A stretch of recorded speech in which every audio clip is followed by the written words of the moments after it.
Yo, what is good, YouTube? Krishan checking back in with another video. I have been feeling a bit under the weather for the past 2 days, but I'm back, and we're going to talk about some bodybuilding news today. So in the first update of the day, this is the latest from Horse MD, Marcelo De Angelis.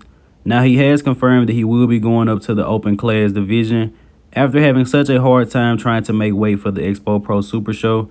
As you guys know, Horse MD was trying to use the inversion table to grow inches. He was trying to do everything possible to compete in the classic physique division, but was unable to make weight for his first show. And as I was saying, I wasn't really sure how he was going to make weight or if he was going to make weight, but I'm glad that he's finally going up to open and we'll see his full potential. Now, in the next update of the day, this is the latest from Ramon Dino, courtesy of Brazil Bodybuilding News on Instagram. Incredible account. And I believe you guys are currently looking at the future of the classic physique division. I like how Ramon has the arms, guys. A lot of guys in the division don't really have the best arms. Out of the top 5 in classic physique, Breon Ainsley and Ramon Dino definitely have the best pair. And we can say that Breon is on his way out of the division. I believe Ramon embodies more of what I would like a classic physique to look like. I think Ramon resembles more of the golden era than almost any other of the bodybuilders we have today.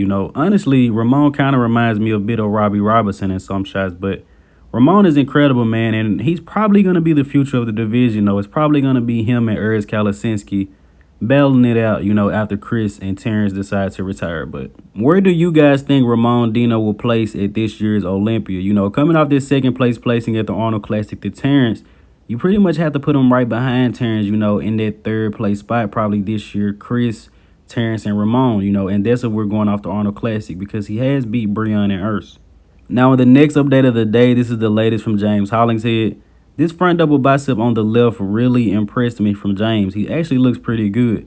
Now, as you guys know, James will be competing in the Arnold Classic UK, and her son Mustafa will be there as well, looking for his third pro win of the season. That's going to be a pretty good matchup. And looking from this front double bicep, this is definitely a shot that James could go head-to-head with her son in. Now, in the next update of the day, but also tied up into the James Hollingshead update, this is Florian Porsen, I believe. He was a open guy, but he actually switches over to classic physique. And I'm actually not sure why this guy wasn't placing high when he was in men's open. I went through his competition history and I found out he competed in the British Grand Prix where James Hollingshead won. And this guy took 8th place. I'm not even sure how he took 8th. He could have potentially won this show, guys.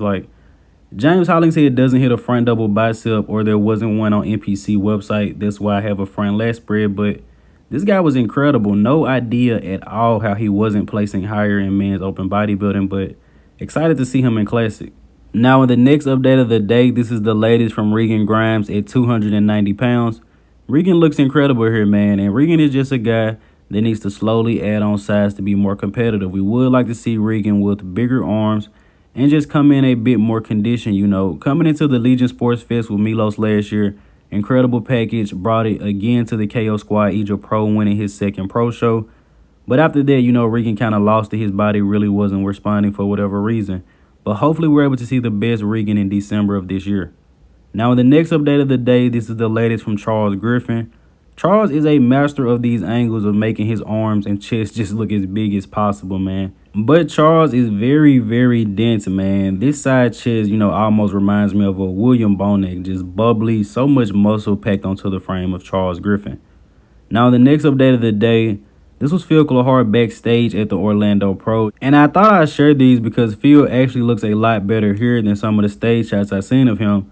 But just also to remind you guys that Phil Clark is 48 years old and bringing some of his best packages, guys. Last year's Texas Pro, as well as the Tampa Pro where he took second to Ian Valliere, as well as this Orlando Pro. He wasn't the best guy on the stage that day, but for 48. And speaking of the Orlando Pro, Tonio Burton actually posted this up. Tonio took 6th in that lineup, I believe. Tonio was coming up from the 212 division last year and just honestly still needs a bit more size, but he looks great just standing here relaxed, And this was an incredible package that he brought to Orlando, but I think he just needs to take a little bit of time off to grow. He came into that Legion Sports Fest and he beat Sergio Oliva at the finals. And he pretty much saying, why should I wait to put on size if I can beat some of the top guys now? But honestly, just going to need a little bit more size. I would also like to see a little bit more detail in certain parts of the physique. But I'm excited for the future of this guy. And the next update of the day, this is the latest from Keone Pearson. I believe we're about 4 weeks out from the Texas Pro, and Keone looks to be on track to bring his best condition package to date. The only thing I could say about this is Keone's legs from behind do look a bit thin. But once again, Keone is not looking at the scale for this prep. You know, he's going in with a full head of steam. And I don't think I mentioned to you guys, but he is being coached by Patrick Tour, who is the coach of James Hollingshead as well as Ian Valier.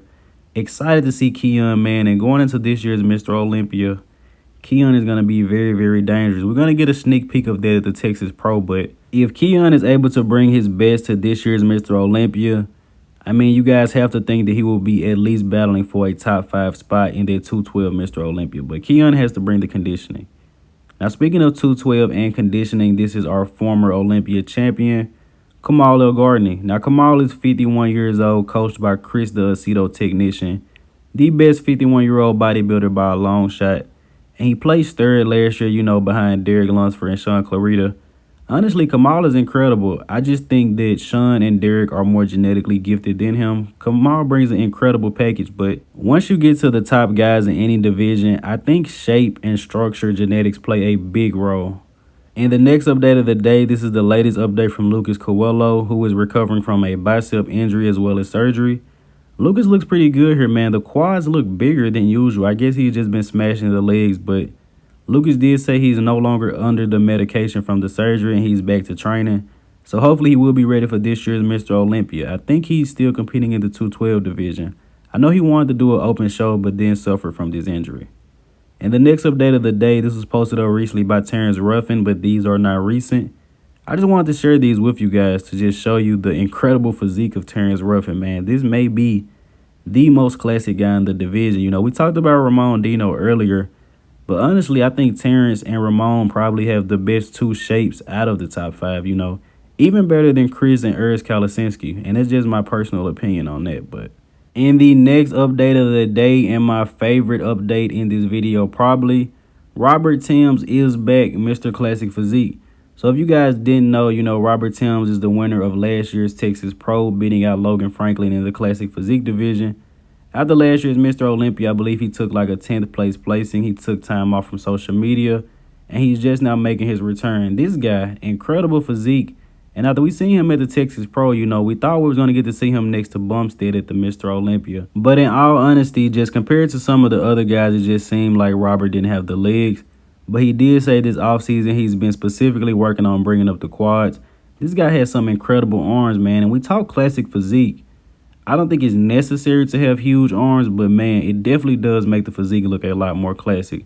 Excited to see this guy on stage, and he has one of the best backs in the division as well. Now, the next update of the day, this was Fabian Meyer prior to winning the Emperor Classic this weekend. And Fabian will actually be trying to get another pro win going into Portugal this weekend. But I wanted to share this with you guys just to get an opinion. Where do you guys have Fabian placing at this year's Mr. Olympia? I would like to see this guy next to Urs Kalasinski, man. I think they would stack up very well. And I also see Fabian Meyer is associated with Rep 1, who is also associated with Urs Kalasinski. So I guess these guys are a part of the same team, you know, sponsor, or maybe even being coached by the same guy. I'm not 100% sure about that, but I think they're being coached by Boss of Outlaw on Instagram. Now, the next update of the day, this is the latest from Branch Chen or Chen Kang. We are 2 weeks out from the Vancouver Pro. Kang still doesn't have his visa, but he is still prepping for the show. Hopefully, he can get it in time to make it.